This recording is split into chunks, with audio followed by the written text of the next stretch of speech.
সপ্তাহের শুরু থেকেই আমার চ্যাট বক্সে ধুলো জমতে শুরু করে দ্বিধা ও মুছে দেওয়া বার্তার সংখ্যা। তুমি বলো পিএইচডি এমফিল সব করা হয়ে গেছে, এখন আর ডিলিট নয় প্লিজ।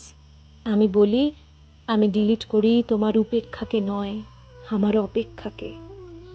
এভাবেই দিন কাটতে থাকে। সময়ের বালিঘড়িটা পলকহীন হলেও পালহীন নৌকাটা মাঝ দরিয়ায় আটকে থাকে। জাল ফেলে মাছ ধরার জন্য আমি জুটিয়ে আনি যথাযথ উপকরণ: আশা, বিশ্বাস, ভরসা, অপেক্ষা, অধ্যবসায়। এরপর একদিন শেষ হয় অপেক্ষা, শেষ হয় রূপলি ইলিশদের সাথে যাপনের রসায়ন। আমি মাছগুলোকে আবার নদীতে ছেড়ে দিয়ে আসি, ওরাও আনন্দে সাঁতার কাটতে থাকে। তুমি আসো, একটা ঘন নিঃশ্বাসের শব্দ শোনা যায় টেলিফোনের অপর প্রান্ত থেকে।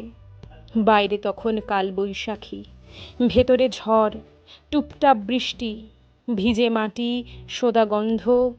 তুমি পা রাখো আমার উঠোনে, অমনি ঝমঝমিয়ে বৃষ্টি নামে, আমি পিছলে যাই।